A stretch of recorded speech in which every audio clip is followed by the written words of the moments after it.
महाराष्ट्र में चाचा और भतीजे की जोड़ी नया राजनीतिक गुल खिला सकती है। दोनों के बयान के बाद मुख्यमंत्री एकनाथ शिंदे की प्रतिक्रिया इस पूरे घटनाक्रम को और दिलचस्प बना रही है। महाराष्ट्र में बयानों की राजनीति एक बार फिर तेज हो गई है।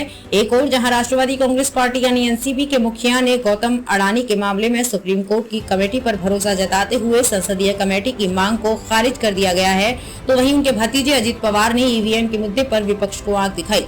माना जा रहा है कि महाराष्ट्र में चाचा और भतीजे की जोड़ी एक बार फिर कोई नया राजनीतिक गुल खिला सकती है। दोनों के बयान के बाद मुख्यमंत्री एकनाथ शिंदे की प्रतिक्रिया इस पूरे घटनाक्रम को और दिलचस्प बना रही है। बीते दिनों एक कार्यक्रम में सीएम शिंदे ने राष्ट्रीय विपक्ष को सलाह दी कि वो पवार पर ध्यान दें। दूसरी ओर शिवसेना उद्धव बालासाहेब ठाकरे गुट ने शरद पवार के बयान को लगभग नजरअंदाज किया और कहा कि इससे राज्य में शिवसेना, एनसीपी और कांग्रेस के गठबंधन यानी महाविकास अघाड़ी पर फर्क नहीं पड़ेगा और न ही ये राजनीतिक गठबंधन टूटेगा। अडानी मामले पर कांग्रेस से अलग राह पर पवार। अडानी के मामले पर जेपीसी की मांग कर रहे विपक्ष को लेकर सीएम शिंदे ने कहा, कांग्रेस ने अडानी समूह के 20,000 करोड़ रुपए के स्पष्टीकरण की मांग करते हुए आंदोलन शुरू किया। यहाँ तक कि पूर्व सीएम उद्धव ठाकरे ने भी इस मुद्दे पर बार बार बात की है। अब शरद पवार ने टिप्पणी की है, इसलिए जो लोग यानी कि अडानी के खिलाफ विरोध कर रहे हैं उनकी टिप्पणियों पर ध्यान देना चाहिए। अडानी मामले पर शरद पवार ने सुप्रीम कोर्ट द्वारा नियुक्त पैनल से जांच कराने की मांग की थी। उन्होंने अडानी समूह द्वारा कथित स्टॉक हेरफेर मुद्दे की जांच के लिए चीफ जस्टिस ऑफ इंडिया द्वारा नियुक्त सुप्रीम कोर्ट द्वारा गठित 6 सदस्यीय समिति का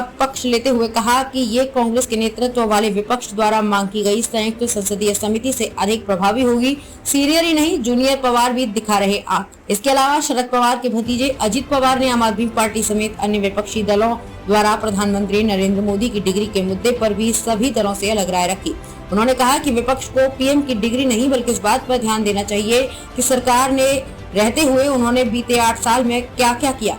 ईवीएम के मुद्दे पर विधानसभा में अजित पवार ने महाराष्ट्र विधानसभा में कहा, मुझे नहीं लगता कि हमारे देश में इतने बड़े पैमाने पर ईवीएम में हेराफेरी संभव है।